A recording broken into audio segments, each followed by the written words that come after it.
때라는 제목으로 하나님 말씀 같이 나누겠습니다. 지난 주간에 다 거의 관악구에 사시는 분들이지만은 이 일대에 대대적인 정전이 있었어요. 제가 관악구에 오고 나서 제일 오랫동안 제일 광범위하게 정전되었던 것 같아요. 저쪽 큰 길가 건너편으로는 상관이 없었는데 이쪽으로 우리 프로지 아파트 쪽으로 또 교회 쪽으로는 전기가 다 나갔죠.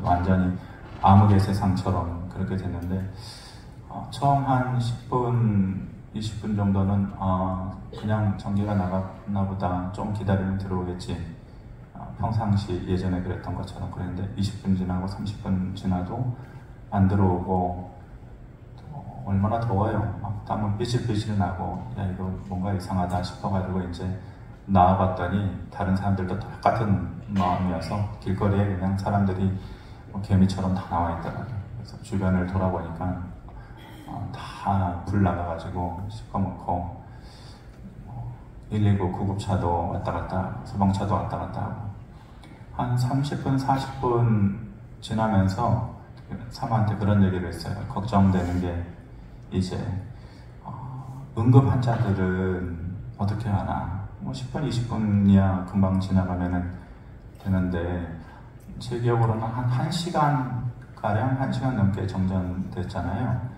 저 어머니 살아계실 때 호흡기 환자였기 때문에 산소 호흡기를 쓰고 계셔야 했었거든요. 근데 전기 나가면은 못하는 거잖아요. 그래서 그 걱정이 되더라고요. 그래서 집에서도 의료 시설을 이용하는 사람들이 있을 텐데 저렇게 1시간 동안 전기 나가면 큰일이다. 그래서 이게 난리구나 싶은 생각이 들더라고요. 이 전기 하나 나가는 게 그동안에는 느끼지 못했는데 이렇게 큰일이구나.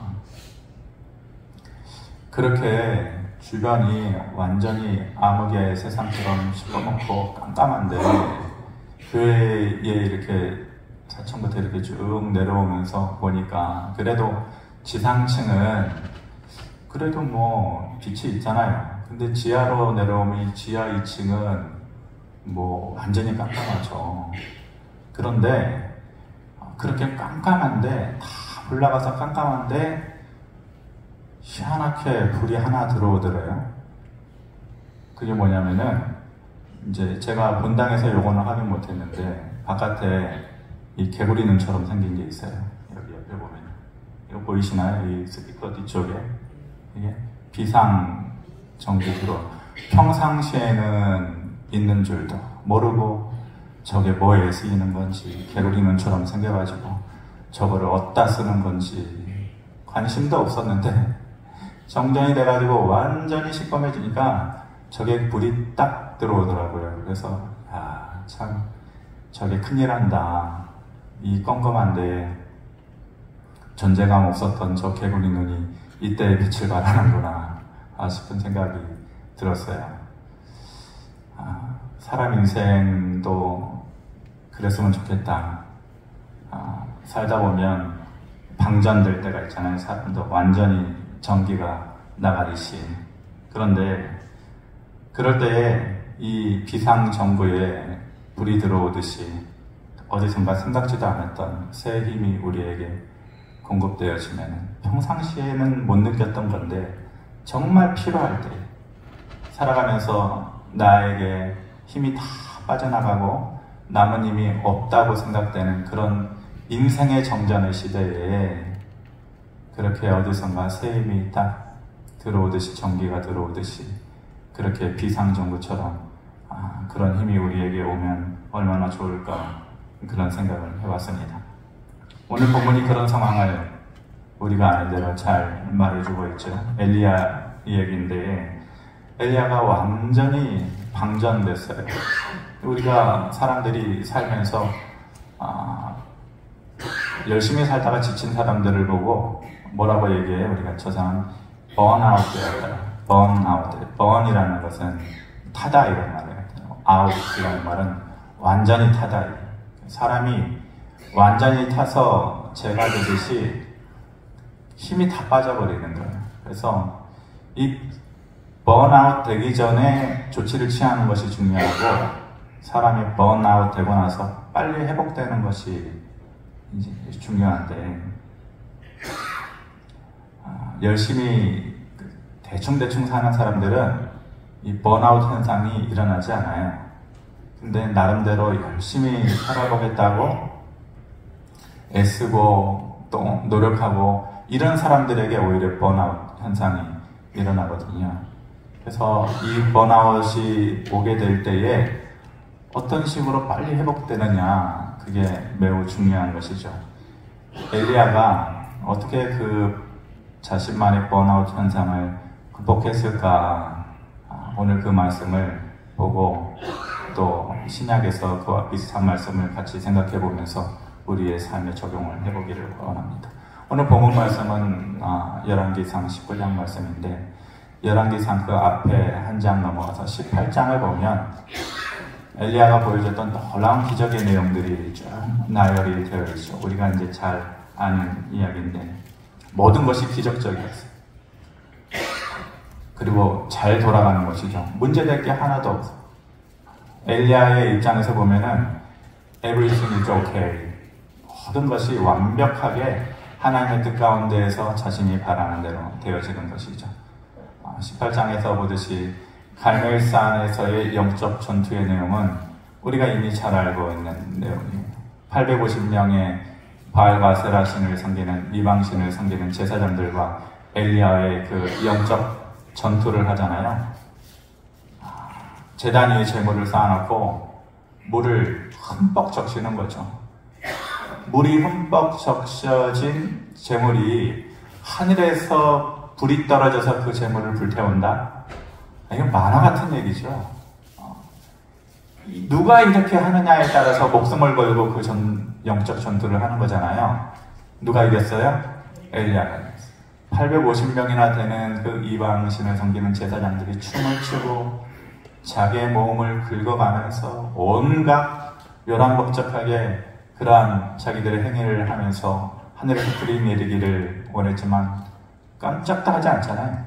엘리야가 기도했을 때에 하늘에서 불이 내려와서 물이 적셔진, 그리고 그 주변에 도랑이 이렇게 흠뻑 물이 쌓일 정도로 그렇게 많은 물의 양으로 적셔진 그 제단의 제물이 하늘에 불이 내려져서 모든 것이 타서 없어지게 되죠. 그 장면을 보고서 모든 사람들이 정말 놀랐겠죠. 기적적인 장면 아니에요?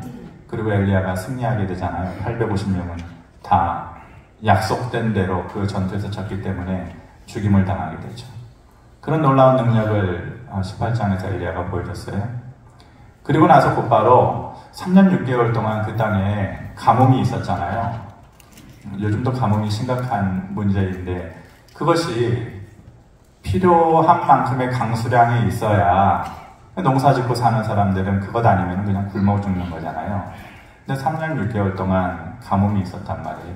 그런데 사람들의 오해가 뭐였냐면은 아하방을 비롯해서 엘리야 때문에 비가 내리지 않는다. 엘리야가 이 땅에 저주해서 비가 내리지 않는다고 생각했거든요. 물론 하나님께서 하신 일이죠. 그런데 엘리야가 저 산 뒤에 손바닥만한 구름이 일어나는 것을 보면서 이제 가뭄의 시기 끝났다. 큰 비가 올 것이다. 그 말 하자마자 정말로 3년 6개월 동안 메마른 땅에 큰 비가 내리잖아요. 물론 자연을 움직이는 것은 엘리야가 하는 것 아니죠. 하나님께서 하시는 거죠. 그런데 그의 말 한마디에 정말로 3년 6개월의 멈춤의 시간이 끝나고 하나님께서 놀라운 비를 그 땅에 내리잖아요. 그러니까 마치 예수님께서 하시듯이 구약에서의 최고의 선지자는 누구예요? 엘리야잖아요. 마치 예수님께서 자연을 이렇게 저렇게 부리듯이 그의 말 한마디에 큰 비가 이 그 땅에 내려지는 놀라운 기적을 보여요. 큰 비가 내리는 것을 보면서 아하방에게, 아하방 누구예요? 북이스라엘의 제일 못난 왕이잖아요. 못되고 못난. 그래서 아하방 보고 먼저 가라. 큰 비에 막혀서 너 물에 떠내려가지 말고 내가 말할 때 먼저 가라. 갈멜산에서 이스라엘까지 약 22km 되거든요. 그 당시에 말 타고 가면은 금방 가는 거겠지만은 엘리야는 그게 없었으니까. 그래서 아합 왕을 먼저 보낸단 말입니다. 보내고 나서 그 길을 누가 가로질러 가요? 누가 앞장서서 가요? 엘리야가 앞장서서 가요.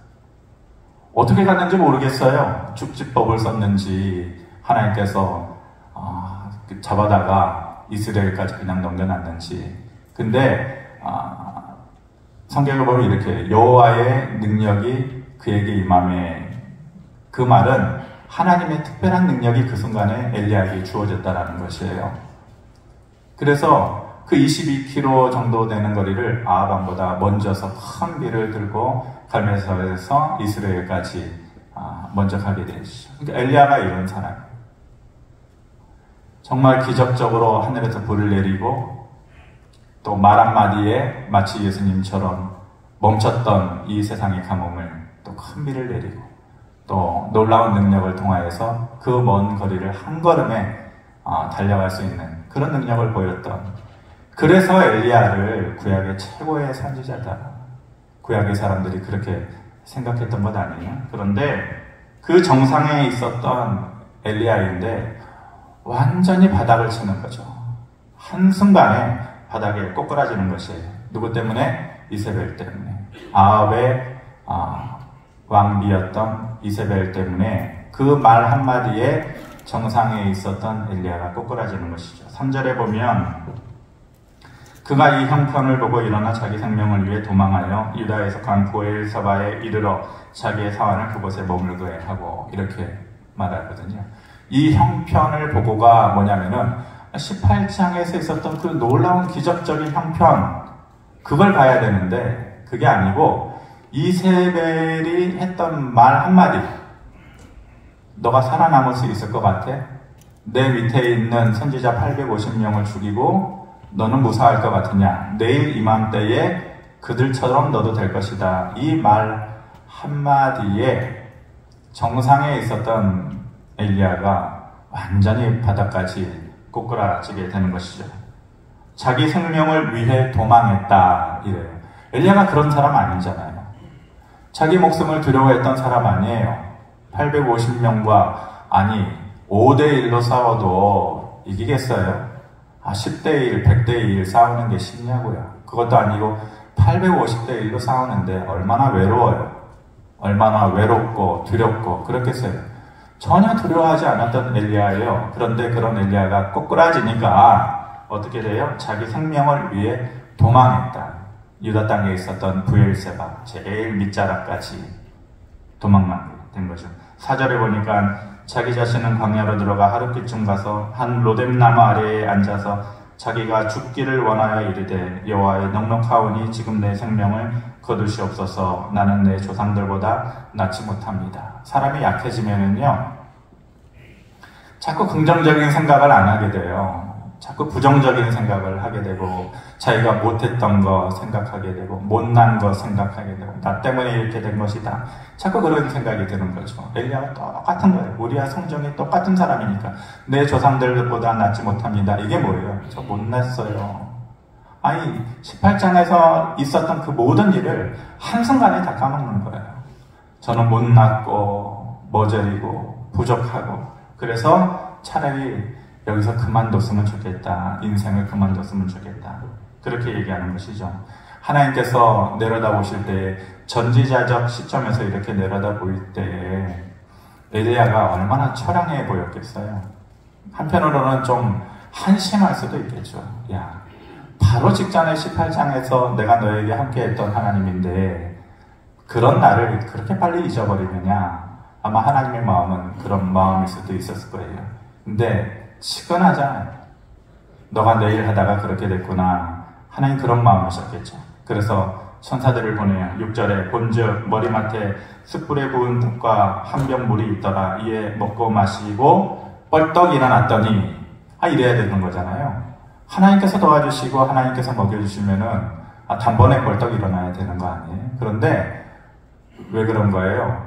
남아있는 힘이 없어서 그래요. 엘리야가 완전히 소진된 거죠. 살아갈 힘을 잃어버린 거예요. 그래서 차라리 여기서 죽으면 좋겠다라고 말할 정도로 완전 번아웃된 그런 상태여서 뭐라고 해요?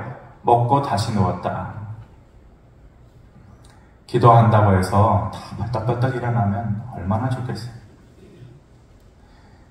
목회하면서 가장 힘든 게, 가장 안타까운 게 그거고, 몇몇 경우들이 생각나는데, 그렇게 안 된 것에 대해서 제 책임은 아니겠지만은 그 무거운 마음이 있어요. 그게 안 될까? 이렇게 안 나아질까? 그렇게 안 나아지고 그렇게 보내게 됐을까? 이런 마음들이 계속 마음의 짐처럼 남아있죠. 근데 안 될 수 있어요. 먹여주는데도 이게 완전히 남아있는 힘이 없으니까 다시 누울 수 있어요. 그게 사람이니까. 근데 포기하지 말고 실망하지 말아야 될 것은, 하나님께서 한 번으로 야, 내가 준 음식을 먹고서 그렇게 못 일어나냐 질책하지 않아요. 어떻게 해요? 또 다시 보내셔요. 7절에 여호와의 천사가 또 다시 와서 어루만지며 이르되 일어나 먹으라. 내가 갈 길을 다 가지 못할까 하노라. 염려해 주시는 거죠. 그러면서 뭐 해 주셔요? 어루만지며, 다시 와서 어루만지며 이르되, 이렇게 얘기하는 거죠. 어루만지다라는 한국말이 외국 사람들은 참 어려울 것 같아요. 어루만지다가 이게 무슨 말인가? 얌전하게 찬찬히 쓰다듬는 것을 어루만지다 이래요. 여러분들은 어루만지다라는 느낌이 있나요? 어루만지다라는 것이 어떤 식으로 느껴지나요? 며칠 전에 어떤 집사님 통화하면서 목사님 뭐 시술하게 됐어요. 뭐 때문에 그래요? 담낭에 돌이 차고 뭐 이렇게 해서 시술을 하게 됐어요. 그래서 기도해주고, 저 똑같은 것 알았어요. 그때 저도 똑같이 병원에서 수술했잖아요. 근데 그거 알아본 사람들, 그거 경험해본 사람들은 다 아실 텐데, 목사님 너무너무 아팠어요. 그래요. 그래서 저는 십수년을 그것 때문에 저는 고생했다고, 이제 걱정하고 또 두려워하니까 제가 좀 편하게 말씀드리려고 아무것도 아니에요 그렇게 얘기했는데, 사실 아무것도 아닌 거 아니거든요. 그게 이제 고통이 찾아오면은 한 1년에 한두 차례 정도는 꼭 이제 응급실에 갔던 것 같아요.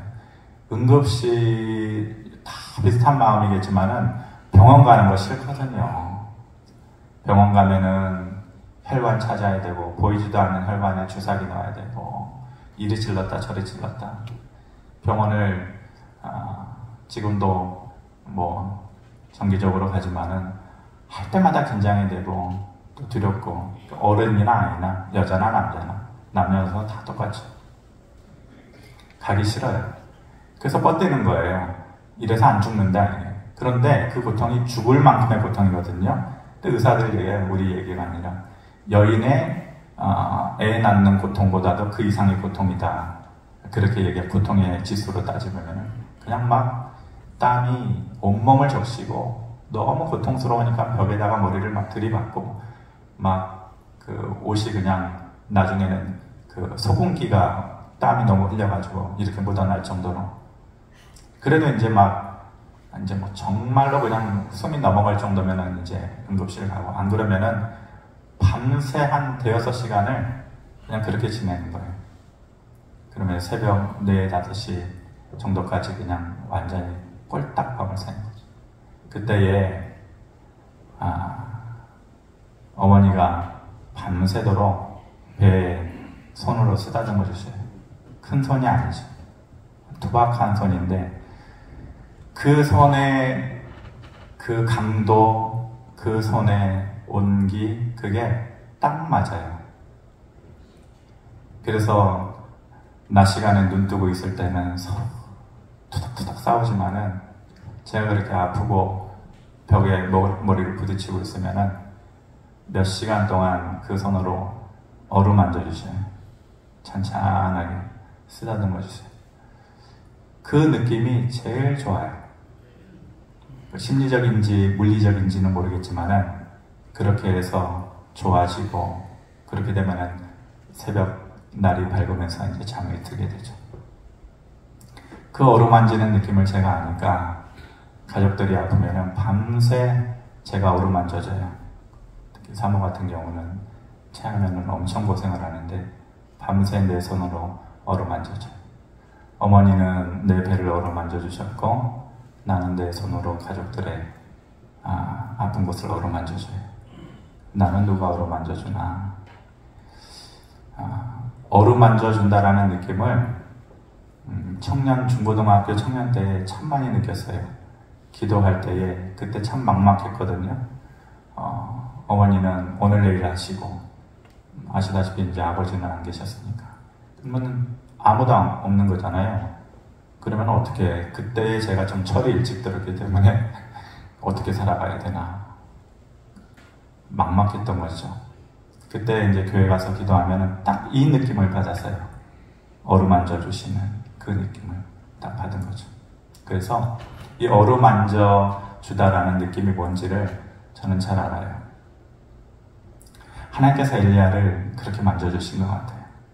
완전히 남은 힘이 없을 때에 어떻게 해요? 또 다시 와서 어루만져 주며 이르되 다시 먹어라, 일어나 먹어라. 8절에 이에 일어나 먹고 마시며 그 음식물을 힘을 의지하여 40주 40야를 가서 하나님의 산 호렙에 이르렀다. 이렇게 얘기하죠. 어루만지시고 먹이시고 두 개의 일을 하셔요. 어루만져 주시는 것은 위로해 주시는 거죠. 그리고 먹이시는 것은 새 힘을 주는 거예요. 사람이 장례식이나 사람들 어려운 데 가가지고 위로해 줄 수 있어요. 가장 어려운 게 장례식장 가가지고 위로해 주는 말이 제일 어려워요. 그래서 그냥 아주 그냥 통상적인 말로 하는데 저는 제가 못나서 그런지 몰라도 사람의 위로는 큰 힘을 발휘한다라고 생각하지도 않고 그래서 위로라는 게 힘내, 좋아질 거야, 힘내, 치열어 막 이렇게 하지만은 다 잘 될 거야 그러지만은 그게 되나요? 말처럼 쉽게 안 되죠. 그럼 말만인 거예요. 정확하게 따져보면은. 근데 말만으로도 위로받는 거 좋죠. 그것도 없으면은 더 심각한 거니까. 그렇지만 정말 말뿐인 거예요. 그런데 사람은 말밖에 할 수 없어요. 왜냐? 상황을 바꿔놓을 수가 없잖아요. 사람에게는 그런 힘이 없어요. 근데 하나님은 어루만지며 그게 위로잖아요. 그리고 뭐 하셔요? 먹이시고 어루만지고 먹이시는 거예요. 먹이셨을 때에 엘리야가 새 힘을 얻어서 40주 40야를 가가지고 그에게 있었던 새로운 사명감을 가지고 그 일을 수행하게 되는 거죠. 하나님은 우리에게 두 가지 것을 하셔요. 우리에게 남아있는 힘이 없어서 완전히 바닥에 떨어져 있을 때에 오셔서 어루만져 주시고 먹여주시는 거예요. 그래서 새 힘을 얻을 수 있는 거예요. 구약에서 엘리야가 이렇게 번아웃 상태에 있었다면 신약으로 넘어가 보면은 베드로 똑같이 번아웃 상태에 있었어요. 베드로가 예수님께서 십자가 지시기 전에 어린 여자의 앞에서 3번을 예수님을 부인하잖아요. 난 모른다. 전혀 모르는 사람이다. 나중엔 저주까지 하잖아요. 그 마음이 얼마나 슬펐겠어요. 베드로가 순수한 것 같아요. 그렇게 요리조리 재는 사람 아니잖아요. 베드로 같은 사람은 아주 스트레이트한 사람이에요. 좋으면 좋고 싫으면 싫고. 그런데 자기가 그렇게 딱 얘기하고 나서 얼마나 마음 아팠겠어요. 울었다 그랬잖아요. 그 말을 하고 나서. 그러고 나서 예수님은 하나님의 뜻 가운데에서 어쩔 수 없이 십자가 지신 것이 아니라 하나님의 계획 안에서 십자가를 지신 거잖아요. 그렇게 속절없이 돌아가신 것처럼 보인 거예요. 사람들의 눈에는, 베드로에게는. 그런데 베드로는 누구를 따라다닌 거예요? 뭘 버리고? 그물을 버리고 자기의 생업을 버리고 너를 사람을 낚는 어부가 되게 하리라. 그 말씀 의지해서 이제는 내 인생에도 새로운 인생이 시작되나 보다. 그런 기대하는 마음으로 예수님을 따라다녔던 것 아니에요. 그랬더니 예수님께서 보여주시는 광경이라는 것이 정말 놀라운 일이었어요. 병든 자를 고치고 귀신 들린 자를 내쫓아지고 중풍병자를 고치고 죽은 자도 살리고. 이거 얼마나 막 베드로가 자기가 한 것도 아닌데 막 기세등등해서 예수님을 쫓아다녔겠어요. 근데 예수님께서 어느 날 십자가를 지시고 돌아가신 거예요.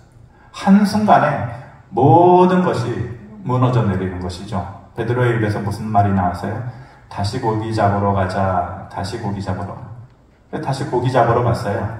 그물이 손에 잡혔을까요? 우리가 그 베드로의 심정으로 돌아가 보자고요. 그물이 손에 잡혔을까요? 안 잡혔을 것 같아요. 그의 마음은 딱 이 말이었겠죠. 내가 살아도 사는 게 아니다. 완전히 방전된 베드로. 살아가야 할 남은 힘이 하나도 남아있지 않은 그런 베드로. 그 베드로에게 죽었다가 부활하신 주님께서 나타나셨어요. 그러면서 밤새 고기 잡다가 한 마리도 잡지 못한 그들에게, 제자들에게 나타나서 오른편에 그물을 한 번 더 던져라. 그 전에도 그런 일이 한 번 있었죠. 똑같은 일을 예수님께서 경험시켜 주시는 것이죠. 그때 예수님께서 뭘 하셨어요? 고기 잡아가지고 돌아오는 베드로를 보고, 제자들을 보고 예수님께서 뭐라고 하셨어요?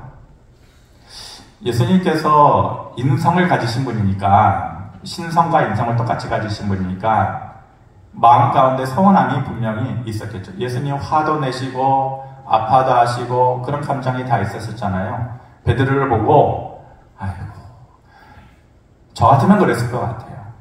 내가 설레발 치지 말라 그랬지? 너 나 끝까지 배신하지 않고 마지막까지 나와 함께 있는다 그랬더니 너가 제일 먼저 배신하더라. 어떻게 그렇게까지 얘기하고서 등 돌리고 도망갈 수 있느냐? 질책하고 꾸중하고 비난하고 손가락질하고 충분히 그럴 만한 상황이 되고 이유가 있었죠. 근데 예수님께서 그때에 터덜터덜 돌아오는 그 베드로를 향해서 뭐라고 하셨는지 알아요? 우리 한번 21장, 요한복음 21장 12절 같이 한번 읽어봅시다. 시작. 예수께서 이르시되 와서 조반을 먹으라 하시니 제자들이 주님이신 줄 아는 거로 당신이 누구냐 감히 묻는 자가 없더라. 묻지를 못해요. 예수님께서 부활하셔서 살아나신 게 놀라운 일인데 어떻게 된 일이냐, 어떻게 오셨냐, 우리를 어떻게 찾아오셨냐 묻지를 못해요.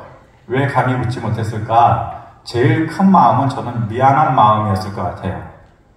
쥐구멍에라도 숨고 싶은 미안한 마음에 묻지 못하고 있는데 예수님께서 그들에게 하신 일은 뭐냐? 니네 믿음이 왜 그 모양이냐? 도대체 언제까지 너희들의 그 꼬라지를 내가 봐줘야겠느냐? 이게 아니고 뭐라고 얘기하셔요? 와서 조반을 먹어라. 와서 조반을 먹어라. 우리 식대로 얘기하면 밥 먹자. 다른 말씀 안 하시고 자, 밥 먹자. 옛날에 어렸을 때에 다들 그런 기억이 있죠. 아무리 시간이 오래 지나도 기억나는 장면들이 있잖아요. 그런 장면들 가운데 하나가 뭐냐면은 혼났을 때 장면. 혼났을 때 엄마한테 혼나고 매 맞고. 저는 학교 다니면서는 매 맞은 적이 모범생 비슷하게 다녔기 때문에 엄마한테는 무진장 맞았어요. 혼나고 고집스럽다고 혼나고 안 씻는다고 혼나고 혼날 일이 참 많았어요. 근데 저희 어머님이 지금도 그 장면 한 손으로 잡고 한 손으로 매를 때리시는데 삼손인 줄 알아요. 삼손인 줄. 도망갈 수가 없어요. 얼마나 그렇게 때려 대시는지. 물론 제가 잘못했겠죠. 그러면은 그날은 제 스스로 완전히 초죽음도 되고 저 방에 있는 것이 가시방석에 앉아있는 듯하고 막 두려움과 떨림과 어린 마음에 그랬을 거 아니에요. 그런데 어떨 때 그게 풀어져요? 저기서 이제 어머니가 불러요. 밥 먹어라. 나와서 밥 먹어. 이렇게 저희 뭐 이렇게 부드럽게 얘기 안 하셔요. 나 밥 먹어라. 이렇게 한마디 하신단 말이에요. 그러면은 그때 울음이 왈칵 쏟아져요. 그러면서 마음이 그냥 풀리는 거예요. 다른 말이 아니라 밥 먹어라. 그 말 한마디에 모든 것이 다 풀어지는 거예요. 엘리야도 그렇고 베드로도 그렇고 남은 힘이 하나도 있지 않을 때에 주님이 찾아오셨어요. 그리고 엘리야한테도 그랬고 베드로한테도 그렇고 뭐라고 주님께서 말씀하셨냐면 밥 먹어라. 밥 먹자. 밥 먹어라 라는 그 말은 두 가지 의미를 가지고 있어요. 하나는 용서예요. 됐어 이제 그만 끝, 용서해 줄게. 그러고 나면은 새로운 힘이 나는 거예요. 새로운 시작이에요. 밥 먹는 시점부터 용서와 새로운 힘이 주어지는 거예요. 우리가 살면서 이런저런 이유 때문에 넘어져요. 남은 힘이 하나도 없을 때가 있어요. 이유야 다양하죠. 베드로 때문에 지 자신이 못 나가지고 그렇게 떨어질 때도 있고, 엘리야 때문에 한다고 하는데도, 잘했는데도 그렇게 꼬꾸라지는 경우들도 있고 그래요. 그래서 우리가 살아갈 힘이 하나도 남아있지 않을 때 있어요. 그때 여기에 보면은 뭐 있어요? 저 개구리 눈처럼 뭐가 들어와요? 비상전력이 들어오는 거예요. 예수님께서 우리에게 문득 다가오셔서 어루만져 주시고 뭐라고 말씀하셔요? 밥 먹자 이렇게 말씀하죠. 그 음성이 저와 여러분들에게 들려지기를 바랍니다. 그래서 우리 나머님이 없을 때 예수님의 음성이 그 손이 내 어깨에 느껴지고 밥 먹자 하시는 예수님의 음성이 들려져서 우리의 응어리진 마음이 녹아내려지고 내일을 살아갈 수 있는 새 힘이 주어지길 주님의 이름으로 축원합니다. 고마우신 아버지 하나님, 오늘도 그리고 내일도 우리의 힘이 빠졌을 때에 주님 우리를 어루만져 주시고 말씀해 주십시오. 됐다, 밥 먹자 라고 말씀해 주셔서 새 힘 얻어서 순간순간 살아갈 수 있도록 도와주시옵소서. 예수 그리스도의 이름으로 기도하옵나이다. 아멘. 준비하신 예물 하나님께